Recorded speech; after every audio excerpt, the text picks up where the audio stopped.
행복한 아침입니다.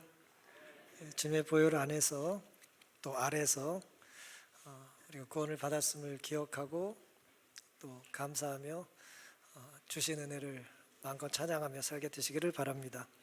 오늘은 광고 드린 대로 성찬 안식일입니다. 마태복음 26장 성경절 먼저 봉독하겠습니다. 저희가 먹을 때 예수께서 떡을 가지사 축복하시고 떼어 제자들을 주시며 가라사대 받아 먹으라 이것이 내 몸이니라 하시고 또 잔을 가지사 사례하시고 저에게 주시며 가라사대 너희가 다 이것을 마시라. 세종예식을 먼저 하죠. 겸손예식을 먼저 하고 우리가 성찬식을 이제 나중에 합니다. 두 예식은 누가 제정하셨습니까? 사람이 제정한 게 아니죠. 예수님께서 친히 제정하신 것입니다. 누가복음 22장 19절입니다. 또 떡을 가져 사례하시고 떼어 저에게 주시며 가라사대 이것은 너희를 위하여 주는 뭐라고요? 내 몸이라. 너희가 이를 행하여 나를 기념하라. 우리가 뭔가를 기념하려면 기억해야 하고요. 기억은 사실에 기초해야 합니다. 가짜를 기억하고 가짜를 기념하는 건 어리석은 일이에요. 예수님께서 우리에게 명령하신 대로 또 보여주신 모범 따라 우리는 기억하고 기념해야 합니다. 성찬 예식을 통해서 우리가 배울 몇 가지 교훈이 있습니다. 성찬식의 무엇보다도 가장 중요한 교훈은 성찬식을 통해서 예수님은 우리에게 자신을 내어주셨다는 것을 확인시켜 주셨어요. 예수님께 가장 귀한 것을 우리에게 내어주신 겁니다. 남의 헌신을 요구하신 것이 아니라, 남의 헌신을 명령하신 것이 아니라 주님께서 주님의 자신의 유일한 생명을 우리에게 주신 것입니다. 내가 10개가 있는데 2개, 3개 주는 것이 아니고 10개가 있는데 9개를 준 게 아니고요. 하나밖에 없는 것을 우리에게 주셨습니다. 전부 주신 거예요. 남김없이 주신 것입니다. 주님은 십자가에 달려 돌아가시기 전날 밤에 성찬식을 통해서 생명의 원리를 알려주신 겁니다. 생명의 원리는 죽어야 사는데요, 살려주기 원하는 존재가 죽어야 되는 것입니다. 예수님 우리에게 주님의 생명을 주셨고 우리를 살려주셨습니다.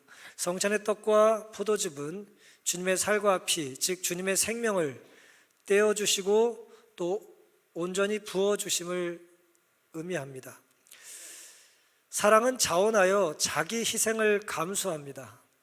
남의 희생이 아니고요, 다른 사람 것 다른 사람에게 나눠주라고 큰소리치는 의적이 아니에요.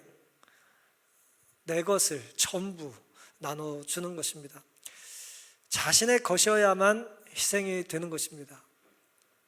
야고보서 2장 15절입니다. 만일 형제나 자매가 헐벗고 일용할 양식이 없는데 너희 중에 누구든지 그에게 이르되 평안히 가라, 더웁게 하라, 배 부르게 하라 하며 그 몸에 쓸 것을 주지 아니하면 무슨 이익이 있으리요? 이와 같이 행함이 없는 믿음은 그 자체가 뭐한 거라고요? 죽은 것이다 그랬습니다. 행함이 없는 믿음은 죽었다. 뭐 복잡할 거 없습니다. 이 말씀의 배경은 배고픈 사람, 헐벗은 사람, 고통 겪는 사람이 있어요. 근데 우리는 또 긍휼히 여기는 마음으로 이제 덕담을 내는 거예요. 아유, 네가 좀 배가 부르면 얼마나 좋겠어? 네가 좀 따뜻하게 옷을 입으면 얼마나 좋겠어? 네가 외롭지 않으면 얼마나 좋겠어? 그렇게 되길 원해 라고 말을 한다는 거예요. 근데 말만 하는 겁니다. 그러면 내 말이 그 사람이 배부르게 되고 내 말을 듣고 그 사람이 헐벗은 게 따뜻하게 되겠습니까? 그렇지 않다는 거예요. 그런 행함이 없는 믿음은 죽은 것이다 라고 말하면서 야고보 사도는 우리에게 도전적인 질문을 하는 것입니다. 그게 무슨 이익이 있겠냐는 거예요. 그 배고픈 사람에게 그 말 듣고 배가 부르게 되겠냐? 그 헐벗은 사람이 그 말 듣고 따뜻해지겠냐? 라는 거예요. 말로만 하는 사랑, 입술뿐인 섬김은 주님께서 보여주신 성찬의 정신과 같은가요? 다른가요? 전혀 같지 않죠. 전혀 다른 것입니다. 예수님은 직접 전부를 주셨어요. 다 주셨어요. 더 주실 게 없을 만큼 남김없이 주신 것입니다. 이런 믿음이야말로, 이런 섬김이야말로, 이런 희생하는 생명이야말로 또 다른 생명을 살릴 수 있다는 것을 주님께서는 성찬을 통하여 보여주시는 것입니다. 또 성찬의 교훈은 우리에게 이 섬김, 이 나눔, 이 부어주심의 대상이 제한이 있어요, 없어요? 제한이 없습니다. 선착순 아니에요. 뭐 10등 안에 드는 사람들 아닙니다. 먼저 와서 좋은 옷 입고 좋은 자리 차지하고 있는 뭐 VIP석에 있는 사람들에게만 이제 제한적인 선물을 나눠주는 것이 아닙니다. 전부 모두에게 이 선물을 주시겠다고 약속하셨어요. 심지어 유다도 성찬에서 제외하지 않으셨어요. 유다조차도 주님께서는 성찬에서 그를 이제 제하지 않으셨던 것입니다. 나도 이 잔치에 그러면 참여할 수 있을까요? 뭐 좀 기분이 안 좋으세요? 나도 이 잔치에 참여할 수 있습니까? 근데 기억해야 될 게 있어요. 조사 하나 차이인데 나만 참석하는 건 아니에요. 나도 참석할 수 있는 것처럼 옆 사람도 참석해야 합니다. 그게 예수님의 초청의 의미예요. 반역자 유다도 성만찬 예식에 참석하였다. 그는 예수님의 찢겨진 몸과 흘리신 피를 상징하는 떡과 포도즙을 받았다. 그는 이것을 행하여 나를 기념하라는 말씀을 들었다. 하나님의 어린 양이 앉아 계시는 바로 그곳에 앉아서 반역자는 음흉한 목적을 꾀하고 있었으며 엉뚱하고 복수심에 불타는 생각을 품고 있었다. 그리스도께서는 발을 씻기실 때에 유다의 성질을 알고 계신다는 확실한 증거를 주셨다. 다는 깨끗이 아니하다고 그분은 말씀하셨다. 깨끗하지 않은 반역자가 앉아 계심에도 불구하고 그에게조차 성찬의 떡과 즙을 나눠 주셨다는 것입니다. 주님은 반역했던 자에게도 빠뜨리지 않으시고 성찬의 떡과 즙을 나눠 주셨습니다. 그러니 나는 받지 못했다, 나는 기회가 없었다는 말은 사실이 아닙니다. 그것은 거짓말이에요. 그건 핑계입니다. 성찬이 우리에게 주는 이제 교훈이 있다면, 마지막 교훈이라면, 예수님께서 이제 이 성찬을 통해서 유다에게 하셨던 이 말씀이에요. 이 말씀이 참 우리의 심령 속에 큰 울림이 있는데요. 나는 속히 해도 좋은 일을 지금 하고 있는지를 이제 깨우쳐 주는 것입니다. 무슨 말씀인가? 요한복음 13장의 말씀인데요. 조각을 받은 후 사탄이 유다 속에 들어갔습니다. 영적인 존재는 초청하지 않으면, 환영하지 않으면 들어가지 않아요. 나도 모르게 들어가는 건 아닙니다. 유다는 예수님께 떡을 받은 다음에 사탄을 이제 받아들인 거예요. 그 속에 사탄이 들어갑니다. 이에 예수님께서 유다에게 이렇게 말씀하세요. 내 하는 일을 뭐 하라고요? 속히 하라 하시니 그랬어요. 최후의 만찬석에서 유다는 주님에게서 뭐만 받고 나와요? 뭐만 받아요? 떡만 받았어요. 예수님이 그에게 생명을 주길 원하시고 용서를 주시길 원하시고 구원을 베풀어 주길 원하시는데 그는 뭐만 받았다고요? 떡 한 덩이 받고 그냥 나오는 것입니다. 그리고 주님 곁을 떠납니다. 그리고 사탄에게 굴복하고 그 속에 사탄은 역사하고 이제 유다는 예수님을 이제 팔기 위하여 발걸음을 옮긴 것이죠. 그때 예수님이 하신 말씀이에요. 내 하는 일을 뭐 하라고요? 속히 하라는 말씀이에요. 참 두려운 말씀이죠. 내 하는 일을 속히 하라는 게 무슨 뜻일까요? 내가 하려는 일, 그런 의미겠죠? 내가 하고 싶어 하는 일, 네가 지금 하고 있는 일, 혹은 네가 해야 한다고 믿는 일, 그 일을 속히 하라는 거예요. 이 명제는 이 사람이 하고자 하는 마음, 혹은 하고 있는 일에 달려 있어요. 그 가치는. 좋은 일을 하고 좋은 일을 해야 된다고 믿는 사람은 좋은 결과가 있겠죠? 근데 나쁜 일을 계획하고 하지 말아야 될 일을 하고 있는 사람에게는 그 일을 하면 될까요? 안 될까요? 하면 안 되는 것입니다. 어떤 일이든 속히 해도 괜찮은 일을 하게 되시기를 간절히 바랍니다. 속히 해도 문제가 없는 일을 우리는 해야 돼요. 그런데 나중에는 어쩔지 모르지만 지금은 일단 이걸 해야겠다라고 말하는 많은 말 속에 성령께서 거하실 수 없는 것입니다. 내 생각과 상상이 현실이 된다고 생각해 보세요. 두렵지 않습니까? 내 상상이 현실이 돼요. 내가 상상하고 생각하고 말하는 게 현실이 돼요. 속히 해버리고 그 결과가 나타나요. 우린 상상을 절제하기 위해서 애쓰지 않을까요? 상상을 훈련하려고 기를 쓰지 않겠습니까? 생각하고 말하는 걸 조심하지 않겠어요? 근데 우리는 상상은 상상이라고 합리화하는 거예요. 생각은 생각이라고 그냥 타협하는 것입니다. 어차피 속히 할 거 아니라는 거예요. 근데 예수님의 말씀은 오늘 우리에게 엄청난 도전을 주는 것입니다. 우리의 생각과 상상이 현실이 될 때에 문제가 없는 생각과 상상과 말을 하라는 거예요. 당장에도 문제 없는 일만 하라는 거예요. 영원히 그 일을 해도 괜찮은 일을 하고 살라는 것입니다. 내 하는 일을 속히 하라는 주님의 말씀에 따르는 것이 아무 거리낌 없는 그런 생각과 선택과 상상과 계획을 세우는 우리가 되기를 간절히 바랍니다. 반역자가 그리스도를 떠나서 바깥 어둠 속으로 나간 것은 밤이었다. 이 발걸음을 내딛기까지는 유다에게 회개의 가능성이 있었다. 그러나 그가 주님과 그분의 동료 제자들 앞을 떠날 때 최후의 결정은 이루어졌다. 그는 그 경계선을 넘어가 버렸다. 경계선을 넘은 거예요. 한계를 이제 뛰어넘은 거죠. 하나님이 정해주신 한계, 끝, 그걸 내 마음대로 넘은 것입니다. 인생을 어떻게 살 것인가, 수린이라고 하는 사람이 하버드 대학교 인생학 명강이라고 하며 이제 기록한 책이 한 권 있는데요. 그 책에 흥미로운 이야기가 하나 있습니다.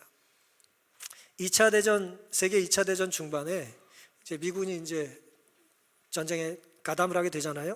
미국 공군이 공수 부대를 이제 위해서 이제 낙하산을 이제 주문을 했습니다. 낙하산을 제조하는 그 제조업체에 안전한 낙하산을 만들어 달라고 이제 아주 강력한 요청을 한 거예요. 철저하게 품질 보증을 이제 부탁했습니다. 문제가 없는 낙하산이어야 합니다. 라고 이제 얘기를 했습니다. 그랬더니 제조업체가 부단히 노력을 해가지고 낙하산의 불량률이 뚝뚝뚝뚝 떨어졌어요. 계속 떨어졌어요. 어디까지 떨어졌냐? 1%까지 떨어졌어요. 1%까지 낙하산 불량률이 떨어졌어요. 그러면서 제조업체가 이렇게 말을 했습니다. 기적이 일어나지 않는 한 그 어떤 제품도 불량률 0%를 달성하기란 불가능한 일이라는 것을 거듭 강조했어요. 우리가 아무리 노력을 해도 100개를 만들면 1개는 불량률이 나온다는 거예요. 어쩔 수 없다는 거예요. 그 기적 외에는 방법이 없다는 것입니다. 1% 썩 괜찮은 수치죠. 1% 안에 들면 괜찮은 거 아니에요? 괜찮은 수치, 1% 굉장히 낮은 수치라는 거예요. 엄청난 노력을 했죠. 그런데 생각을 해보세요. 100명 중에 1명은 뭡니까? 죽는 거예요. 여기 예를 들어 500명 앉아 계시다 그러면 이 중에 5은 죽습니다. 오늘 이거 먹고. 수석 집사님이 도저히 더 이상 못 낮춘대. 감수하지. 그런 거예요. 그때 이제 공군에서 공수부대 측에서 이렇게 말을 했습니다. 양측 의견이 좁혀지질 않아요. 낮춰달라, 못한다, 불가능하다. 그때 미군이 이렇게 말을 했답니다. 품질 검사 방법을 바꾸겠다. 제조를 한 제조업체에서 자신들이 납품하는 낙하산을 임의로 고르게 해서 업체 담당자와 직원들이 직접 낙하산을 메고 뛰어내리라는 거예요. 니들이 맞는 거 니들이 사용해라. 그리고 문제 없으면 우리가 사겠다. 그렇게 이제 품질 검사 방법을 바꿨어요. 그제서야 낙하산 제조업체가 내가 걸릴 수 있다는 생각으로 고급 인력을 채용하고 신기술을 개발하고 기존 설비를 개선하고 애를 써가지고 불량률이 0%가 됐대요. 그들이 말했던 뭐가 일어난 거예요? 기적이 일어난 겁니다. 낙하산에 대한 엄격한 기준 공정을 토대로 불량률 0%를 실현하고 공군이 만족했다는 거예요. 글쎄요, 직접 갖고 뛰어내려라고 하는 것보다 제가 볼 때 더 강력한 주문은 네 아들이 매라. 그게 더 강할 것 같아요. 우리의 오감이 경험할 수 있는 가장 거룩한 대상은 성찬의 빵과 포도주이고 그 다음은 우리의 이웃입니다. 그 이웃이 그리스도인이라면 거의 성찬만큼이나 거룩합니다. 그 안에 참으로 숨어 내주하시는 그리스도가 계시기 때문입니다. 그의 안에는 영광스럽게 하시는 분이자 영광을 받으시는 분, 영광 자체께서 참으로 숨어 계십니다. 우리가 경험하는 가장 거룩한 대상은 오늘 우리가 먹고 마실 성찬의 빵과 이제 즙이라는 거예요. 그리고 이걸 함께 나누는 내 옆 사람이 뭐하다고요? 거룩한 사람이라는 거예요. 그 안에 누가 계시기 때문에? 그 안에 예수님께서 보이지 않는 분으로 내주에 계시기 때문이라는 거예요. 주님의 손이 닿은 발은 정결해지고 주님 주신 생명을 받는 자는 새 생명으로 거듭납니다. 주님은 생명을 주심으로 전부를 주셨어요. 주님은 지금 내게도 그 귀한 생명을 주기를 원하십니다. 성찬은 주님이 얼마나 거룩하신 분인지, 성찬을 함께 나누는 내 옆 사람이 얼마나 거룩한지를 알려줘요. 내 속에 주님이 계시듯 내가 좋든 싫든 내 옆 사람, 내 이웃 안에도 주님이 거하시기 때문입니다. 나는 원하지 않죠. 하지만 주님이 원하세요. 나는 허락이 안 되죠. 하지만 주님은 허락하십니다. 물론 주님은 숨어 계시기 때문에 잘 보이질 않아요. 그래서 우리는 믿음과 순종이 요구되는 것입니다. 주님이 찢기신 몸과 우리를 향하여 부어진 피를 생각할 때 우리가 감수해야 될 불편은 아무것도 아니에요. 발을 씻는 거요? 발을 씻는 게 뭐 대수입니까? 오늘 좀 앉아가지고 한 20-30분 뭐 기다리고 받고 아무것도 아니에요. 날 위해서 돌아가신 분께서 나에게 생명을 주시는 건데 그거 못해요? 십자가는 주님 생명으로 사신 불량률 0%의 낙하산이에요. 사탄은 우리에게 말합니다. 1%면 충분하다. 감수하자. 대충 하자. 하지만 주님은 그러실 수 없습니다. 모두에게 효과가 없는 것이라면 주님은 돌아가시지 않는 거예요. 사랑하는 성도 여러분, 예배와 기도는 때로 홀로 드릴 수 있지만 성찬은 결코 홀로 할 수 없습니다. 내 발을 내가 씻는 건 반칙이에요. 혼자 포도즙 마시고 혼자 떡대 먹는 거 반칙입니다. 성찬은 그럴 수가 없어요.